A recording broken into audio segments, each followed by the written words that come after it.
नमस्कार सर्वांचे, RJ academy या यूट्यूब चॅनलमध्ये आज आपण पाहणार आहोत। पहा, मुख्यमंत्री माझी लाडकी बहीण योजना, मग यांनी कोणी KYC करावी व त्याच्यासाठी काही अटी आहेत का व त्याची कशी प्रोसेस आहे ते आज आपण या व्हिडिओमध्ये पाहणार आहोत। तर व्हिडिओ शेवटपर्यंत नक्कीच पहा।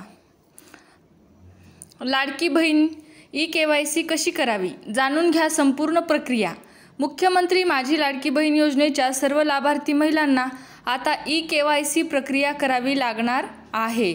मग त्याची काय संपूर्ण प्रक्रिया आहे ती आपण या व्हिडिओमध्ये पाहणार आहोत। पहा, काही ठळक मुद्दे आहेत। पहा, याच्यामध्ये लाडकी बहीण योजनेच्या सर्व लाभार्थी महिलांना आता KYC करणं बंधनकारक आहे। पहा, 2 महिन्यांच्या आत ही प्रक्रिया करावी लागणार आहे। पहा, ही या योजनेअंतर्गत 21 ते 65 वर्ष वयोगटातील महिलांना दरमहा 1,500 रुपयांची आर्थिक मदत दिली जाते। मुख्यमंत्री माझी लाडकी बहीण योजनेच्या सर्व लाभार्थी महिलांना आता KYC प्रक्रिया करावी लागणार आहे। 2 महिन्यांच्या आत ही प्रक्रिया करण्यास राज्य सरकारकडून सांगण्यात आले आहे। सर्व लाडक्या बहिणींनी ही प्रक्रिया लवकरात लवकर करावी।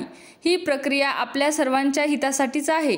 यामुळे लाडक्या बहिणींच्या सन्मान निधी वितरणात सुलभता आणि सुसूत्रता येईल, असे महिला आणि बालविकास मंत्री आदिती तटकरे यांनी म्हटले आहे। चला आता पुढील प्रक्रिया पाहूया। KYC प्रक्रिया कशी करावी याबाबत तटकरे यांनी एक्सवर पोस्ट करत सविस्तर माहिती दिली आहे। मुख्यमंत्री लाडकी बहीण योजनेच्या KYC साठी ही त्यांची वेबसाईट आहे। पहा, त्याची लिंक मी तुम्हाला माझ्या डिस्क्रिप्शन बॉक्समध्ये देईल। त्याच्यातून तुम्ही KYC साठी या संकेतस्थळावरून भेट द्यावी लागेल। तर तुम्हाला मी त्याची लिंक माझ्या डिस्क्रिप्शन बॉक्समध्ये देईल। मुखपृष्ठावर असलेल्या KYC बॅनरवर क्लिक केल्यावर फॉर्म उघडेल। त्या लिंकवरती क्लिक केल्याच्या नंतर काय काय तुम्हाला माहिती भरायची आहे हे आपण संपूर्ण स्टेप बाय स्टेप पाहणार आहोत। पहा, या फॉर्ममध्ये लाभार्थ्याने त्याचा आधार क्रमांक आणि पडताळणी संकेतांक नमूद करून आधार प्रमाणीकरणासाठी संमती देत सेंड OTP या बटणावर क्लिक करायला हवे। त्यानंतर लाभार्थ्याच्या आधारशी लिंक असलेल्या मोबाईल क्रमांकावर OTP येईल। हा OTP टाकून सबमिट बटणावर क्लिक करावे। अशा प्रकारे ही माहिती स्टेप बाय स्टेप आहे। पहा, आता पुढील आहे, यानंतर प्रणाली तपासेल की सदर लाभार्थ्याची KYC आधीच पूर्ण झाली आहे की नाही।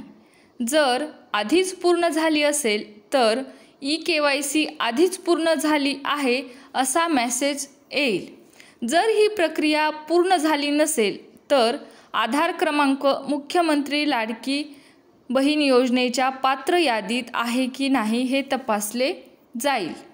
जर आधार क्रमांक पात्र यादीत असेल तर पुढील टप्प्याला जाता येईल, नाहीतर तुम्ही पुढील टप्प्याला जाऊ शकत नाहीत। पहा, पुढील आहे पहा माहिती, यानंतर लाभार्थ्याने पती किंवा वडिलांचा आधार क्रमांक तसेच कॅप्चा कोड नमूद करावा। संमती दर्शवून सेंड OTP वर क्लिक करावे। OTP संबंधित मोबाईलवर आल्यावर तो नमूद करून सबमिट बटणावर क्लिक करावे।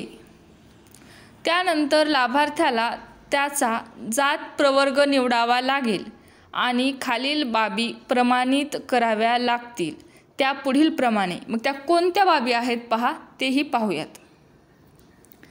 माझ्या कुटुंबातील सदस्य नियमित कायम कर्मचारी म्हणून शासकीय विभाग, उपक्रम मंडळ, भारत सरकार अथवा राज्य शासनाच्या स्थानिक संस्थेत कार्यरत नाहीत अथवा सेवानिवृत्तीनंतर निवृत्तीवेतन घेत नाहीत। ह्या बाबी तुम्हाला लक्षात, हे महत्त्वाचं आहे, कराव्या लागणार आहेत। त्या पुढील प्रमाणे बाबी आहेत। पहा, पुढील दुसरी बाब आहे, माझ्या कुटुंबातील केवळ एक विवाहित आणि एक अविवाहित महिला या योजनेचा लाभ घेत आहे। वरील बाबींची नोंद करून चेक बॉक्सवर क्लिक करावे आणि सबमिट बटन दाबावे। म्हणजेच तुम्हाला जर हे तुम्ही या गोष्टी जर असतील तुमच्याकडे, म्हणजे माझ्या कुटुंबातील सदस्य नियमित हे कायम कर्मचारी म्हणून शासकीय विभाग, उपक्रम मंडळ, भारत सरकार अथवा राज्य शासनाच्या स्थानिक संस्थेत कार्यरत नाहीत अथवा सेवानिवृत्तीनंतर निवृत्ती वेतन घेत नाहीत, त्याच महिला ही ई-KYC करू शकतात पहा.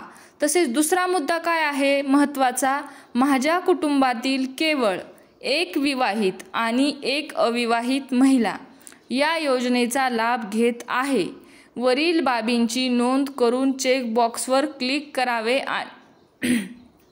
आणि सबमिट बटन दाबावे.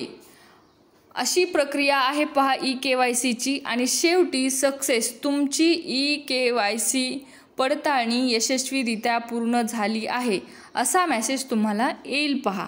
पण ह्या तुम्हाला सर्व वरील बाबी लक्षात घेणं खूप गरजेचं आहे आणि त्यानुसार तुम्ही ई-KYC करू शकतात. तर व्हिडिओ आवडला असेल तर नक्कीच लाईक करा, तसेच चॅनलला सबस्क्राईब करायला विसरू नका. धन्यवाद.